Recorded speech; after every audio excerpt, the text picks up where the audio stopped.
Bonjour à tous, je suis Gilles Mancion, je venais vous saluer aujourd'hui pour, j'espère que vous passez une bonne journée. On a une pleine période de planètes en astrologie, j'ai discuté un peu de ça, de planètes rétrogrades comme Pluton est rétrograde, Saturne est rétrograde, euh, Neptune est rétrograde, Mars est rétrograde, et donc avec Jupiter aussi qui est rétrograde. Donc tout ça c'est bien pour raffiner, pour revenir en arrière, réétudier, parce que normalement quand les planètes vont en avance, ça pousse la réalité matérielle en avance. Donc toutes les planètes, donc ça va ralentir le monde matériel. À part Neptune qui est déjà une planète intérieure, ça va accélérer le programme de transmutation de toutes ces choses inférieur. Après ça, en juillet, il y a Mercure aussi qui va partir en rétrograde. Et là, le 5 juillet, il y a Chiron aussi, la planète Chiron qui va rétrograder. La planète Chiron, quand elle rétrograde, elle est 10 fois plus puissante. Donc, parce que c'est déjà une planète qui est tellement interne. Donc tout ça, ça va être des bons moments. C'est des moments de relaxation, de se préparer pour tout ça. Et je voulais parler aussi de l'éclipse solaire qui arrive là le 12. Il y a une éclipse solaire. Et donc c'est en cancer, hein, c'est une éclipse qui va activer toutes les planètes d'eau qu'on a en scorpion, en poisson ou en cancer, dans les degrés de l'éclipse. Ça va vraiment créer une activation. Toutes les planètes que vous avez dans les signes d'eau vont être activées. C'est une lune qui est très orientée pour la famille, hein, et puis il y a une éclipse lunaire le 26 juillet pour le nouvel an galactique. Ça va être à propos de libérer et libérer, guérir des anciens traumas, hein, pour cette lune du 26 juillet. Pour le moment, c'est vraiment se connecter avec ce monde de l'émotion. Arriver à ce que nos émotions travaillent pour nous et pas contre nous. Donc voilà, je vais tirer quelques cartes pour la cache. Je vais essayer de voir par rapport au chakra.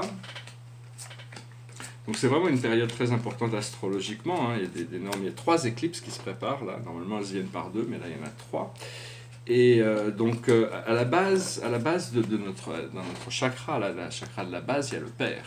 Alors le Père, c'est comme s'il y avait la lumière divine, il y a Dieu. Bon, ça peut être des relations karmiques avec ses parents physiques, matériels, mais ici, pour moi, je le vois comme le Père spirituel, c'est Dieu. C'est arriver à se laisser guider, arrêter de lutter contre le courant de la vie et se laisser porter par cette sphère. Une fois qu'on arrive à désactiver tout ce qui est contraste, qui nous empêche de voir l'amour dans les choses, on peut vraiment commencer à profiter plus des choses. Au niveau du nombril, le deuxième chakra, le chakra sacré, le chakra de la sexualité, le chakra des plans terrestres aussi, on a la spiritualité et la religion. Donc vraiment, il y a un effort à faire quand même pour chercher cette lumière, pour trouver cette lumière, pour nous aligner avec cette lumière, pour nous laisser guider par cette lumière, pour retourner à la lumière qui est notre être véritable, notre nature véritable. Après ça, au niveau du plexus solaire, c'est les 3 chakras créatifs que l'on a, c'est notre centre de pouvoir. Pensez toujours à visualiser un soleil à l'intérieur de votre poitrine qui brille, c'est toujours bien. Et là, on a la santé, on a des responsabilités par rapport à notre corps physique, c'est d'arriver à rester en pleine santé et faire tout ce que l'on peut pour entretenir notre corps physique, parce qu'on vit dans une société qui n'est pas forcément consciente, et donc on fait des tas de choses inconsciemment qui ne sont pas en plus haut alignement avec notre bien-être. Il faut aussi apprendre à, si possible, se déconnecter de l'électronique régulièrement. L'électronique n'est pas quelque chose qui active notre corps de lumière. Ça fait passer des informations, comme l'Internet par exemple. Mais bon, c'est bien de retourner un petit peu, arriver à respirer dans la nature. Ça fait toujours du bien. Au niveau du centre cardiaque, c'est éventuellement, on va pouvoir se laisser envelopper par cette énergie, de cette lumière du cœur. Et ici, on a la celtique, c'est-à-dire une reconnexion avec le monde magique, avec le monde naturel, avec tout. C'est aussi des vies passées peut-être qu'on a eues et qui nous ont déjà révélé certaines choses. Les Celtes étaient très connectés avec les éléments naturels, avec le monde magique, le monde des élémentaux. Si possible, remercier les salamandres, l'énergie du feu à l'intérieur de vous, de faire une mise à jour de tous vos systèmes électromagnétiques nerveux, remercier les ondines pour purifier tout votre corps physique, votre corps, toute l'eau à l'intérieur de vous. Bénissez ou demandez et la gratitude pour les sylphes qui vont remplir d'espace, qui sont les élémentaux de l'air, qui vont remplir tous les espaces de lumière qui peuvent être encore obscurs dans notre corps physique, et remercier les lutins aussi qui sont là qui sont prêts à réparer toutes ces choses de notre corps physique qui peuvent être en souffrance. Donc c'est vraiment, il y a tout un procédé, il y a toutes sortes d'autres élémentaux, mais bon, ça nous ouvre la porte sur des entités, des divinités d'autres divinités qui viennent pour nous assister. Donc il y a tout un procédé de reconnexion avec ce monde naturel.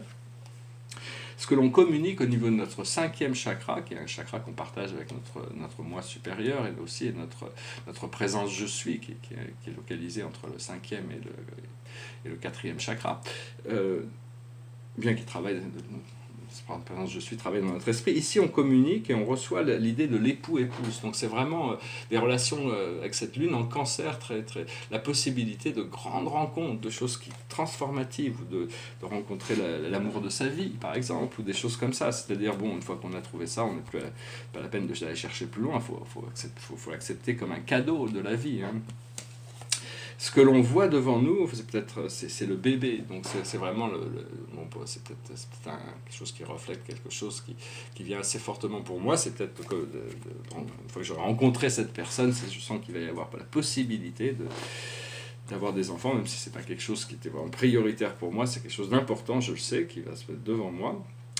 Et au niveau de la couronne, alors bon, ce que ces cartes peuvent activer pour vous, ce que ça veut dire pour vous, ça peut être la renaissance aussi, être en renouveau. On va se renaître au monde spirituel, donc il y a toujours l'époux, l'épouse, ça peut être des situations romantiques, ça peut être c'est le bonheur, ça représente le bonheur partagé, hein. Donc soit c'est des choses qui doivent être interprétées avec discrimination. Moi je ne fais que donner quelques grandes lignes.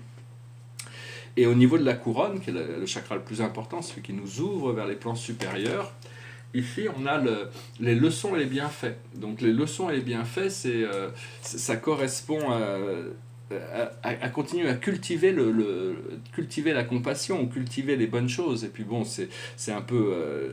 notre vie devient ce que l'on sème éventuellement. Ce que l'on a à la base de nous, c'est-à-dire en dessous de la base, c'est notre chakra terrestre, ce qui est connecté à la planète, notre chakra terrestre. Ici, on a la chevalerie. Alors la chevalerie, c'est un code d'honneur. Une fois qu'on a été chevalier une fois, on est chevalier pour toujours. C'est-à-dire on a des vertus et des principes qui doivent être chevaleresques, qui doivent être honnêtes, éthiques. Et donc c'est toute cette énergie de la chevalerie qui se réveille. Et au-dessus de nous, dans notre étoile de l'âme, on a les anges. Alors ça, c'est merveilleux, c'est les anges qui descendent des plans supérieurs pour venir nous rencontrer. Et donc on va pouvoir, au plus on peut travailler avec les anges, au plus on peut communiquer avec eux. Parce que pas forcément les plus faciles à communiquer, mais disons que on a des guides et on a une présence je suis qui sont là pour nous interpréter, mais les anges sont jamais très loin, donc c'est pas parce que vous ne les entendez pas, parce que vous ne les voyez pas, qu'ils ne sont pas là. Donc continuez à communiquer avec eux. J'espère que cette relation s'ancrera. J'espère que cette lecture aura été intéressante. Je vais tirer une dernière carte sur les archanges. Ah, ici, c'est l'archange Raguel, la justice, c'est l'équilibre, la balance. Battez-vous pour la justice et l'égalité. Jugement en votre faveur, n'abandonnez pas. Donc voilà, vraiment, tout est là. La justice divine est à la fois imminente et inévitable. On ne peut pas l'éviter, même si des fois elle peut être retardée dans le temps. Donc voilà, j'espère que vous avez trouvé cette vidéo intéressante. J'ai un peu la voix enrouée, donc je ne vais pas chanter une chanson. Et puis la chanson qui me passe par la tête, c'est celle que j'ai chantée hier, I Can See Clearly Now, de Rain Is Gone. Donc c'est une belle chanson, je vais la garder, mais je vais finir avec un petit poème. C'est un petit poème qui m'a inspiré de nombreux tableaux, dont ce petit tableau qui est là, c'est le début du poème. C'est un poème de Baudelaire qui cause la glisse. Mon enfant, ma sœur, songe à la douceur d'aller là-bas vivre ensemble, aimer à loisir, aimer et mourir au pays qui te ressemble. Les soleils mouillés sous ces ciels brouillés pour mon esprit ont les charmes si mystérieux de tes traîtres yeux brillants à travers leurs larmes. Là, tout n'est qu'ordre et beauté, luxe, calme et volupté. Des meubles luisants polis par les ans décoraient notre chambre, les plus rares fleurs mêlant leurs odeurs aux vagues senteurs de l'ambre. Les riches plafonds, les miroirs profonds, la splendeur orientale, tout y parlait à l'âme en secret sa douce langue natale. Là, tout n'est qu'ordre et beauté, luxe, calme et volupté. Vois sur ces canaux dormir ces vaisseaux dont l'humeur est vagabonde. C'est pour assouvir ton moindre désir qu'ils viennent du bout du monde. Les soleils couchants revêtant les champs, les canaux, la ville entière d'hyacinthe et d'or. Le monde s'endort dans une chaude lumière. Là, tout n'est qu'ordre et beauté, luxe, calme et volupté. Voilà, c'était un petit poème pour changer un peu. Le tableau derrière moi, ça fait partie de deux tableaux, une paire de tableaux. J'ai les deux. Ici, c'est l'hémisphère nord. C'est un tableau qui représente, c'est un portrait du ciel. C'est un portrait de l'hémisphère nord et j'ai un portrait de l'hémisphère sud. C'est des étoiles un petit peu, pas trop ésotériques en fin de compte, puisque ça représente les constellations du ciel. Voilà, je vous souhaite une excellente journée. Je vous remercie. Puis je vous dis à très bientôt. Je vous remercie de communiquer, de partager, d'aimer, de souscrire. Si vous avez aimé ces vidéos, n'hésitez pas. Je suis toujours heureux de recevoir vos commentaires. Namasté.